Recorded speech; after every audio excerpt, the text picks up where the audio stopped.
Sir, ಈ ರಾಜ್ಯ ಸರ್ಕಾರಕ್ಕೆ ಒಂದು ಇನ್ಸಿಡೆಂಟು ಬಂತು ಅಂತ ಅಂದಮೇಲೆ ಯಾರಾದರೂ ಸಂತ್ರಸ್ತರು ಅದನ್ನು ಬಂದು ಒಂದು ಎಲ್ಲಾದರೂ ಪೊಲೀಸ್ ಸ್ಟೇಷನ್ಗೆ ಕಂಪ್ಲೇಂಟ್ ಕೊಟ್ಟರೆ ರಾಜ್ಯ ಸರ್ಕಾರ ಕ್ರಮ ಕೈಗೊಳ್ಳೋದು ಇಮಿಡಿಯೇಟಾಗಿ. ಇದು ಯಾವಾಗ ಸೋಷಿಯಲ್ ಮೀಡಿಯಾದಲ್ಲಿ ಮತ್ತು ಯೂಟ್ಯೂಬಲ್ಲಿ ನಿಮ್ಮ ಮಾಧ್ಯಮದಲ್ಲಿ ಕೆಲವು ಮಾಧ್ಯಮಗಳಲ್ಲೆಲ್ಲ ಬರ್ತಿದ್ದಂಗೆ ಅವರು ದೇಶ ಬಿಟ್ಟು ಹೋಗಿದ್ದಾರೆ. ದ್ವೇಷ ಬಿಟ್ಟು ಹೋಗ್ಯವ್ರೆ ಅಂದರೆ ನಮಗೆ ಈಗ ಮೋದಿಯವರು ಹೇಳ್ತಾರೆ ರಾಜ್ಯ ಸರ್ಕಾರಕ್ಕೆ ಗೊತ್ತಿತ್ತು, ರಾಜ್ಯ ಸರ್ಕಾರ ಬಂಧಿಸ್ಬೋದಾಯಿತು ಅಂತ ಹೇಳ್ಬೋದು. FIR ಆಗದಲೇ ಬಂಧಿಸ್ಲಿಕ್ಕೆ ಹೆಂಗೆ ಸಾಧ್ಯ ಆಗುತ್ತೆ? ಯೂಟ್ಯೂಬಲ್ಲಿ ಬರ್ತಂಥವು ಮತ್ತೊಂದು ನೋಡ್ತಿದ್ದಂಗೆ ಹೆಂಗೆ ಬಂಧಿಸ್ಲಿಕ್ಕೆ ಆಗುತ್ತೆ? ಯಾರೋ ಸಂತ್ರಸ್ತೆ ಬಂದು ಕಂಪ್ಲೇಂಟ್ ಫೈಲ್ ಮಾಡಬೇಕಲ್ಲ, ಫೈಲ್ ಮಾಡ್ತಿದ್ದಂಗೆ ಅಷ್ಟೊತ್ತಿಗಾಲ ಇವರು ದ್ವೇಷ ಬಿಟ್ಟು ಹೋಗಿದ್ದಾರೆ. ಅದೆಲ್ಲ ಗೊತ್ತಿದ್ದು ಕೂಡ ಕೇವಲ ಅಪಾದನೆ ಮಾಡಬೇಕು ಅಂತಕ್ಕಂಥ ಒಂದೇ ಕಾರಣಕ್ಕೆ, ರಾಜ್ಯ ಸರ್ಕಾರದ ಮೇಲೆ ಗೂಬೆ ಕುಂಡಿಸ್ಬೇಕು ಅನ್ನೋ ಒಂದೇ ಕಾರಣಕ್ಕೆ ಇವರು ಈ ರೀತಿ ಅಪಾದನೆ ಮಾಡ್ತಾವ್ರೆ. ಬಿಟ್ಟರೆ ಇದರಲ್ಲಿ ತಿರುಳಿಲ್ಲ. ದೊಡ್ಡ ಕೆಟ್ಟ ಕೆಲಸ ಮಾಡಿರ್ತಕ್ಕಂಥದ್ದು ಜನತಾದಳದ ಲೋಕಸಭಾ ಸದಸ್ಯರು. ಅವ್ರನ್ನ ಅರೆಸ್ಟ್ ಮಾಡೋಕ್ಕೆ ಪ್ರಯತ್ನ ಪಡ್ದಲೆ ಅವ್ರನ್ನ ಇಲ್ಲಿಂದ ತಪ್ಪಿಸ್ಕೊಂಡು ಹೋಗೋಕ್ಕೆ ಎಲ್ಲ ವ್ಯವಸ್ಥೆ ಮಾಡಿಬಿಟ್ಟು ಕುಮಾರಸ್ವಾಮಿ ಈಗ ಇಲ್ಲಿ ಬಂದು ಪತ್ರಿಕೆಯಲ್ಲಿ ಸ್ಟೇಟ್ಮೆಂಟ್ ಕೊಡೋದು.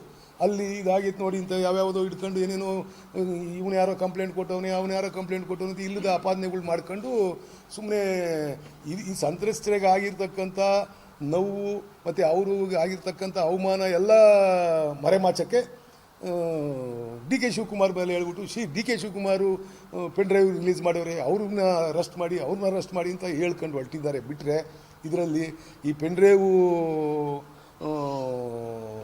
ಈ ಪ್ರಚಾರಕ್ಕೆ ಬರೋಕ್ಕೆ ಪೆನ್ ಡ್ರೈವ್ ಬಿಡುಗಡೆ ಮಾಡಿರ್ತಕ್ಕಂಥದ್ರಲ್ಲಿ ಹಿಂದಿನ ಕಾಣದ ಕೈ ಯಾರು ಇದ್ದಾರೆ ಅಂದರೆ ಅದು ಸನ್ಮಾನ್ಯ ಕುಮಾರಸ್ವಾಮಿ ಅವರು.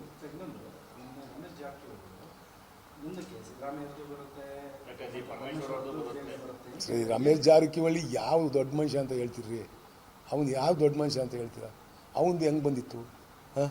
ಇವೊಬ್ಬ ನಾನು ಪೊಲಿಟಿಕ್ಸಾಗಿ ಇರೋನು, ಅಟ್ಲೀಸ್ಟ್ ಎಥಿಕ್ಸ್ ಇರಬೇಕಲ್ವ? ನಾನು ಮಾತಾಡಬೇಕಾದ್ರೆ ನಾನು ಎಲ್ಲೋ ಒಂದು ಸ್ವಲ್ಪ ಕರೆಕ್ಟಾಗಿದ್ದರೆ ನಾನು ಮಾತಾಡಬೇಕು. ನನ್ನವೇ 106 ಇಟ್ಕೊಂಡು ಇನ್ನೊಂದ್ರ ಬಗ್ಗೆ ಮಾತಾಡ್ತಿದ್ರೆ ಅವ್ರಿಗೆ ಮಾನ ಮರ್ಯಾದೆ ಐತೆ. ಹೆಂಗೆ ಜನತೆದ್ರಿಗೆ ಹೋಗ್ತಾರೆ ಅವರು? ಅದು ಗೊತ್ತಾಯ್ತು ನನಗೆ, ಗೊತ್ತಾಯ್ತು. ಅವೆಲ್ಲ ಸುಳ್ಳು, ಸುಮ್ಮನೆ ರಾಜಕೀಯಕ್ಕೆ ಸ್ಟೇಟ್ಮೆಂಟ್ ಕೊಡಬೇಕು ಅಂತ ಹೇಳ್ಬಿಟ್ಟು ಸ್ಟೇಟ್ಮೆಂಟ್ ಕೊಟ್ಟಿರ್ತಕ್ಕಂಥದ್ದು. ಬಿಟ್ಟರೆ ಅದ್ರಾಗ ಯಾವುದೇ ರೀತಿಯ ಸತ್ಯ ಇಲ್ಲ. DK ಶಿವಕುಮಾರು ಮತ್ತು ಸಿದ್ದರಾಮಣ್ಣವರು ಇಬ್ಬರು ಕೂಡ ಒಳ್ಳೆ ವಿಶ್ವಾಸವಾಗಿದ್ದಾರೆ, ಬಾಂಧವ್ಯ ಚೆನ್ನಾಗಿದೆ, ರಾಜ್ಯ ಸರ್ಕಾರನ ಅತ್ಯಂತ ಯಶಸ್ವಿಯಾಗಿ ನಡೆಸ್ಕೊಂಡು ಹೋಗ್ತಾ ಇದ್ದಾರೆ.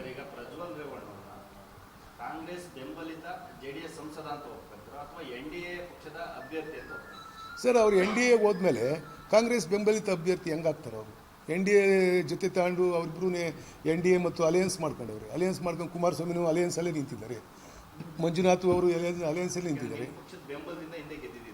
ಇರ್ಬೋದು, ಅವಾಗ ಇರ್ಬೋದು, ಇಲ್ಲ ಅಂತ ಹೇಳ್ತಾ ಇಲ್ಲ ನಾವು. ನಮ್ಮ ಕಾಂಗ್ರೆಸ್ಗೂ ಅದಕ್ಕೂ ಸಂಬಂಧ ಏನೈತಿ? ಅವ್ರು NDA ಸೇರ್ಕೊಂಡ್ಮೇಲೆ NDA ಪರವಾಗಿ ಹೋಗ್ತಾರ, ನಮ್ಮ ಪರವಾಗಿ ಇರ್ತಾರ? ಈಗ ಯಾರ ಜೊತೆಗೆ ಚುನಾವಣೆ ಮಾಡಿದ್ರು? ಕಾಂಗ್ರೆಸ್ ಜೊತೆ ಚುನಾವಣೆ ಮಾಡ್ಯವರಾ?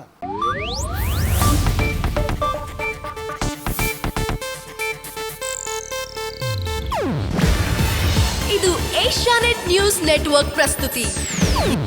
ನೀವು ನೋಡ್ತಿದ್ದೀರಾ ಏಷ್ಯಾನೆಟ್ ಸುವರ್ಣ ನ್ಯೂಸ್.